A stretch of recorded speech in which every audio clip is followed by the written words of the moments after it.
Welcome to the deep dive. Glad to be here. So today we're getting into the story behind Hash House. It's a definitely a name that pops up when you talk high quality, solventless cannabis extracts these days. Sure. Top tier stuff. We've got this piece, The House Always Melts, the Hash House story from Nug Notes. And it really tracks their whole journey.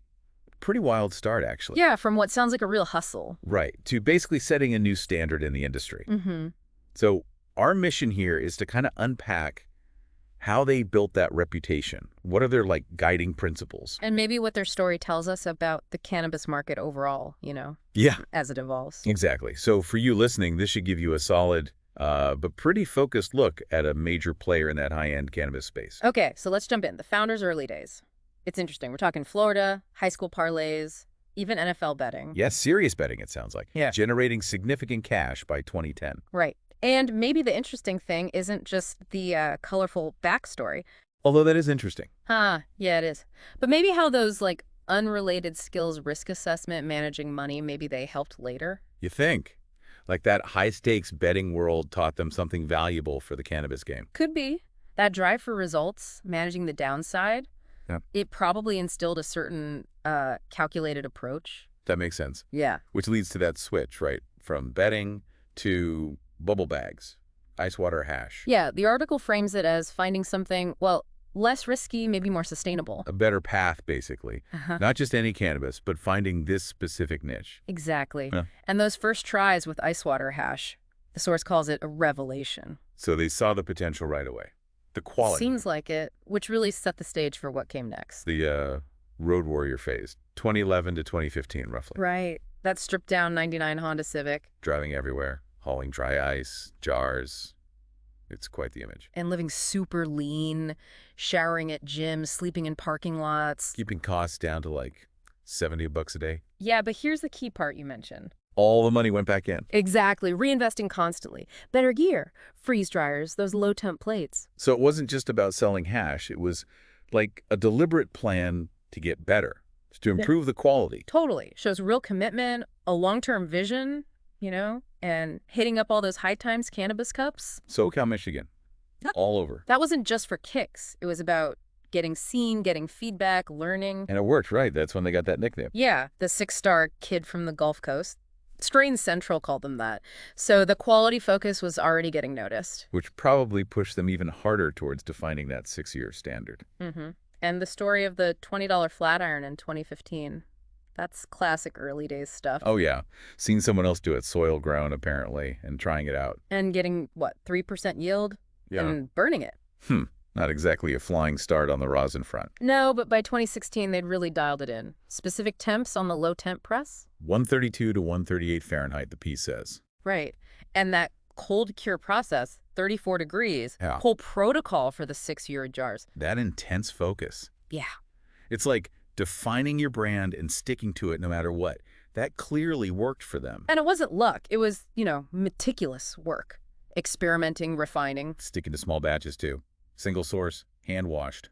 Even when demand must have been picking up. Quality over quantity, clearly. And the founder saying washing is everything, that really tells you where their focus was. Absolutely. That initial extraction step was paramount. So this focus pays off big time when they launched Hash House officially in LA around 2015. Those Instagram-only drops. Yeah, just the 6-year cold cure jars. Yeah. And only the 90 to 120 micron first wash stuff. Which, for listeners, the microns refer to the size of the tray comb heads. They're selecting for what they see as the best part of the resin. And boom, those jars start reselling for $250 plus. Instant cult status, It basically. really shows the power of perceived scarcity and top-notch quality, especially back then. Definitely. And then collaborating on hash holes with QC Farms and Strainchasers. That just cemented their rep for innovation, right? Setting the bar for infused pre-rolls, too. Yeah, another notch on the belt. But let's talk about that 6-0 standard itself. It wasn't just talk. No, very specific criteria. Only 90 to 120 micron heads, only from the first wash. Anything else? The 70U, the 150U. Hashtag not the 6.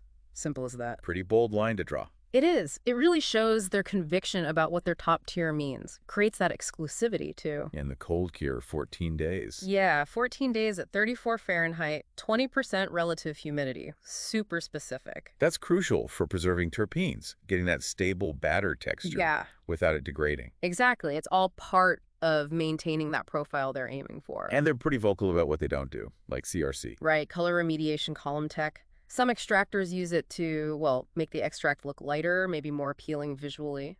But Hash House argues it strips out the good stuff. Yeah, they believe it diminishes terpenes, the soul of the product, as they put it. So that's a real philosophical split in the extraction world. Visual appeal versus the full plant expression. Pretty much. And Hash House is firmly in the second camp. Quality means keeping it as natural as possible. Okay, so to keep improving, they teamed up with the firm. Right, bringing in that meticulously grown indoor flower for their starting material. And the process details are intense. Flash frozen -40 Fahrenheit. Within 18 hours of harvest.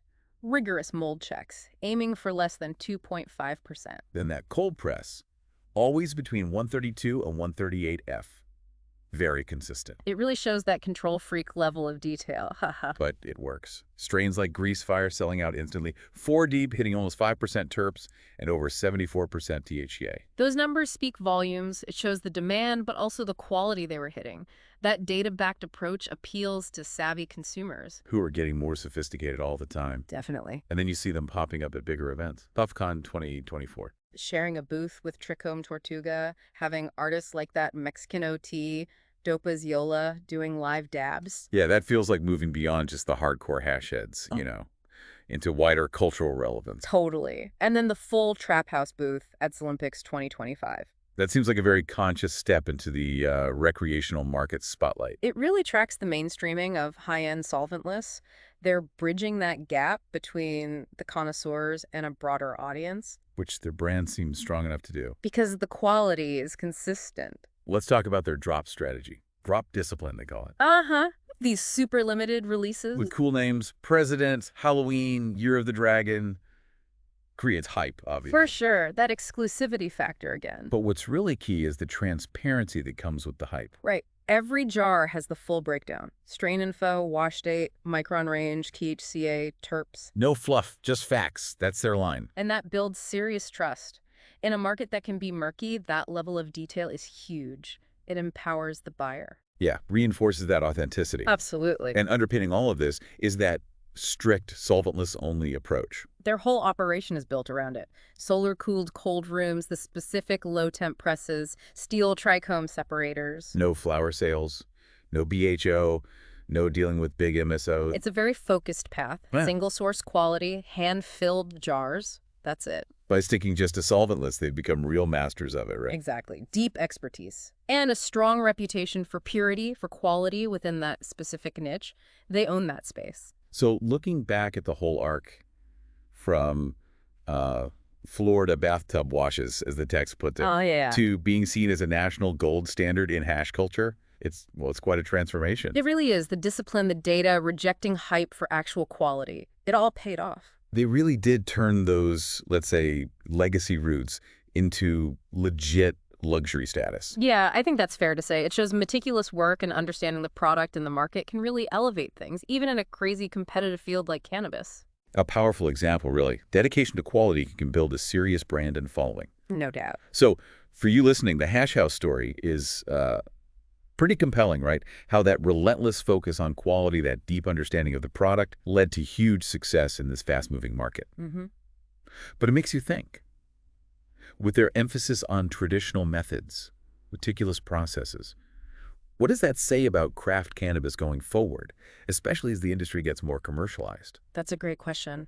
Are there other legacy practices, maybe things that seem niche now that could be key for future innovation or for creating high-value product? Yeah, not just in cannabis, maybe in other areas too. It really highlights that tension or maybe that balance between tradition and innovation. Something to chew on. Definitely something to think about.